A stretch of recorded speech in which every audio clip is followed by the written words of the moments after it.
right, what's going on, everybody? Today I want to focus on the CAGED system. It's a very unique, cool way to look at the guitar. Actually, it's really just a very practical way to look at the guitar. It's nothing uh, clever about it other than it's just a play on words, right? CAGED, caged. Okay? Um, so how it works, and I just want to spend maybe a couple minutes here on caged. How it works is you just basically have the shape of a C, all right, shape of an A chord, all right, or you can do A like that, and then of course G, and then of course E, and the last one D. All right, so you want to play those shapes all over the neck. You can do a C like a C, a C like an A C like a G, okay, and then a C like an E, and then of course the last one, C like a D.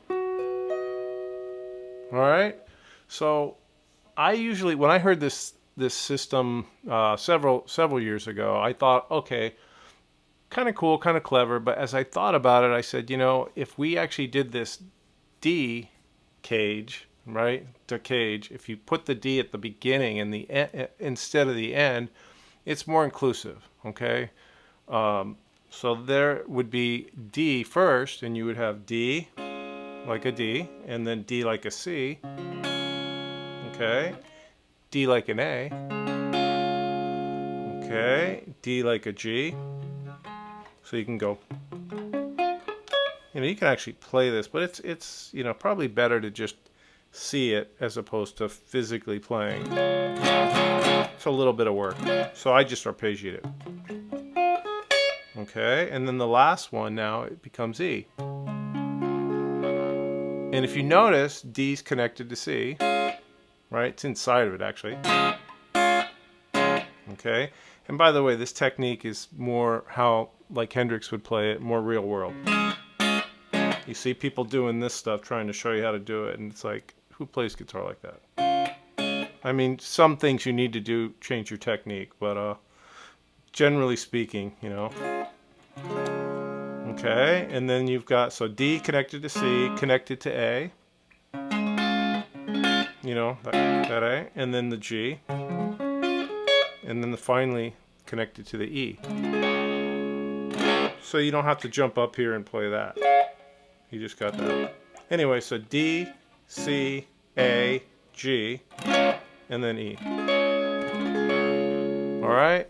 So I hope that gives you a little bit more insight about this CAGED system. The other thing I want to mention too is make sure as you're learning this, if you don't already know it, recognize, and if you do know it, you should see this too. Recognize where the key center, the root of every chord, where is it, right? So in the D, it's obviously open D, and then there, right? And then of course C, it's there and there. And again, I think of this almost as one shape, you know? Right, so there's your D, and there's your C. And the roots are here. And then you go here, and there's your A. All right, and then the root for the G is, right, like that. So we have...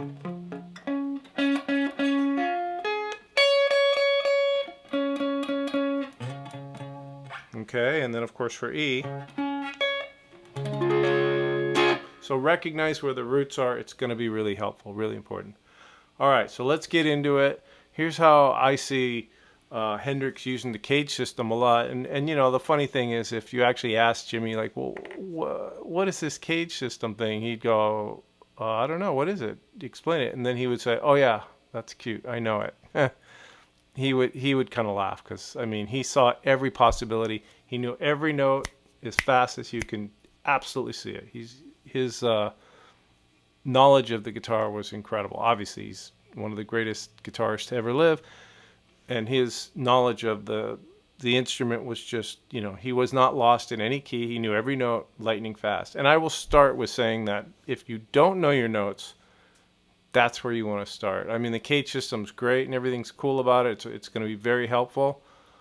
But I would say learning your notes might even be it probably tops the priority of learning the CAGED system. Because again, like when I heard about CAGED, I just went, oh yeah, that I get it, I know that. Because I already knew all my notes, I saw a record, I saw how it worked. And Hendrix would have that same reaction, is like, oh, that's really cute, and I know it. So anyway, learn your notes. That's a big thing. All right, so let's get into it. Like the beginning, a good way to talk about this, the beginning of discussing this would be Little Wing. You know, when Jimmy does the.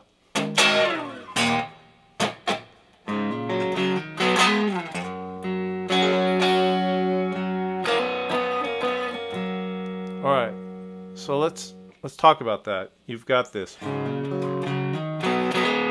and then he's gonna play a G, and he does this little kind of like flick of the strings. You know, just he grabs a 9, but this becomes G5.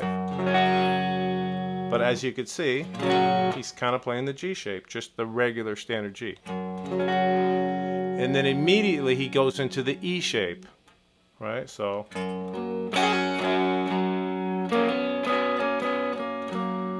there's your E shape of G. All right. So that's very powerful stuff. You have G and then G this way, right? So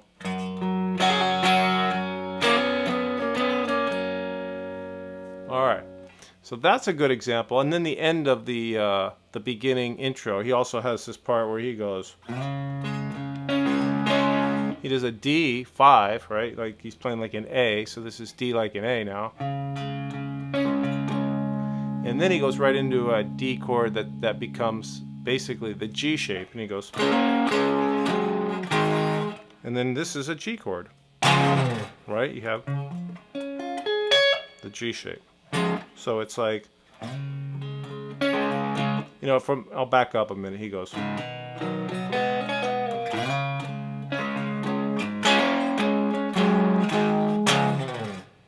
Okay, so there's already we've touched upon, you know, C shape like a C. You have the G shape here, you know, even though that's G5 in the beginning. C like, or G like an E. Okay, and then of course up here is this A shape when he does the D. And now he's going to go to the G shape. All right, so at the end of the solo, he does these kind of country bends, and he's outlining the chord changes. When you hear,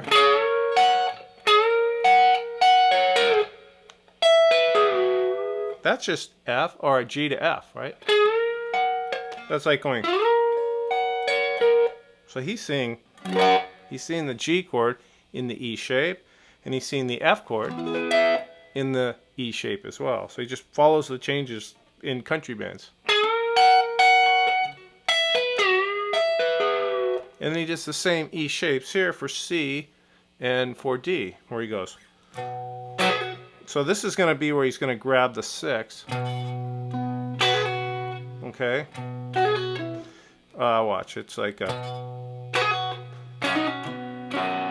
So this is the 6 and then the 9 down here. Try not to get too technical with this stuff, because, you know, I want you guys to retain this. But this is going to be the 6. But again, this chord is just C, right? He's really just doing C. So.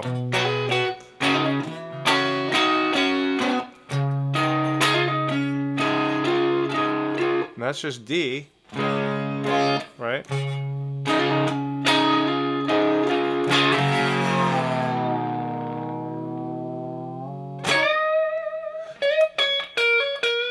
He just does a C, like a C. Now F like an E. G like an E.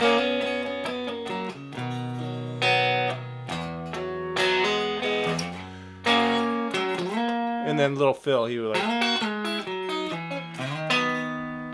And you hear that, now he's just doing the C like a G, right? Like, you know, we have.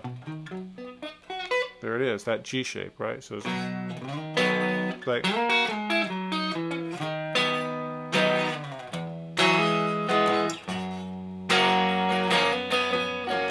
And you know, listen, I could go all day with these. You know, Hendrix totally used these little. You know, he's always using these things. You know, like that would be Bold as Love. He would like, and then many other songs. One thing he does cool live with Foxey Lady, he'll go like, you know. So he's going to go E to B in this in his verse, right?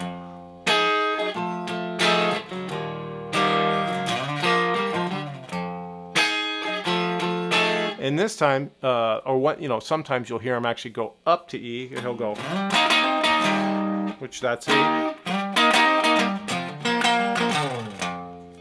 and that's just E to B. He just did it instead of going. He went.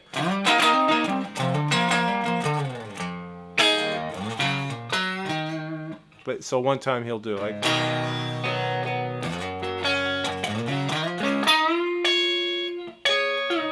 So he's getting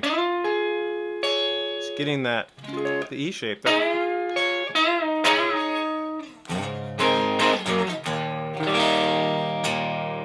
So again, all over the place. I just think it's something important. If you see how these chords work and how he's using it, then you put this stuff into your own playing. So, you know, this is a very powerful stuff to really keep in mind, is that if you see it and you understand it, then you can really use it, and it becomes pretty powerful stuff. Anyway, if you guys need more help, I do teach guitar, and you can hit me up and see if I have any time or lesson space, and I'd be glad to take on whoever I can. As a student, I do online lessons as well as I teach here in LA at the Amp Shop. And yeah, anyway, I think it's good stuff to learn and know. I think that's pretty much what I wanted to cover. I just think Hendrix really saw this stuff really well, and he incorporated all these things that are what people keep talking about, the CAGED system, quite a bit, even though, again, I don't think he ever knew it. So anyway, I hope this helps, and I hope you guys really found some pretty new, cool ideas, good ways to use the CAGED system.